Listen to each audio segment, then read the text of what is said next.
This is Future Consideration, SB Nation's NFL Draft Show. That's Dan Rubenstein. He's our college football guy. That's Matt Ufford. He's our NFL guy. Indeed. We're handing out draft grades. Let's talk NFC West, the industrial death machine that is the NFC West. Yes, it is. Lots of muscles. Kick things off with the St. Louis Rams. How do you feel about their draft? Loved every pick. Oh, not every pick, but I loved most of this draft a lot, especially what they did up top. Greg Robinson, perfect. Aaron Donald at 13, perfect. LaMarcus Joyner, I like a lot there. And also Trey Mason, fantastic running back. Didn't overspend on him. I like everything they did early. And what they've done with Aaron Donald in the middle of the defensive line with Michael Brockers. Oh my God. And then on the ends, you've got Chris Long and Robert Quinn, the best pass rusher in the NFL. You've got 4 first-round picks on your defensive line. They had a need in the secondary that they didn't really address, and it doesn't matter. You and I can start at cornerback. This is and true. It doesn't matter. The quarterbacks will not get the ball out of their hands. I still like LaMarcus Joyner. I don't know if he ends up at safety. EJ Gaines, I feel like, is a good value. But yes, the big picture story here with the Rams and what they're looking like going forward is the fully functional Death Star that is their defensive line. I see 10 offensive lines. Man, that is what a fantastic draft. Yes. Matthew Fairburn gives them a B+. That's crazy talk, I think. I think that's a solid A for them. Straight A. And Michael Sam Late, the polished pass rusher, can step in a rotation. Not only making history, but also getting a great passing downs pass rush specialist. Absolutely. Danger. Let's go to the Cardinals. Speaking of danger, Deion Buchanan,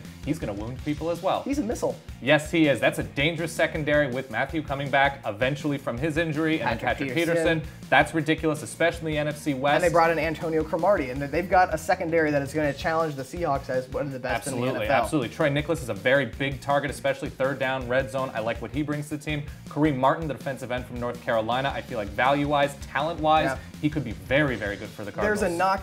There's a knock here. It's Logan Thomas. Yeah, I mean, that's just a waste. When you've got McCarron and Aaron Murray, we're still on the board. Yep. Not a great pick. I think that the Cardinals, B+. I'm going to say B+ for me. I like them, but I don't love this draft. The Niners, I love.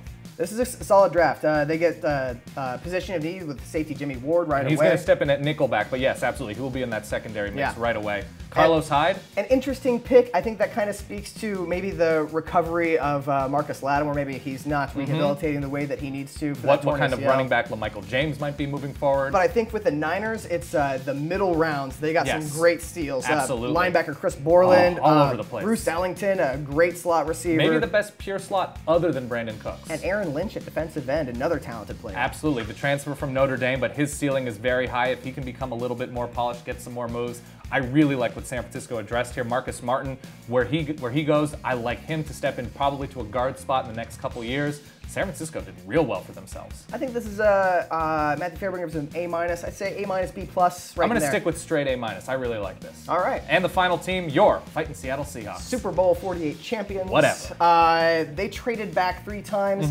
to get 9 picks instead of their 6. Yeah. Pete Carroll and is very much a volume drafter. Yes. So with their first one, their 2 biggest needs were wide receiver and offensive tackle. Yep, they did that with their first 2 picks. Everything else is kind of a project.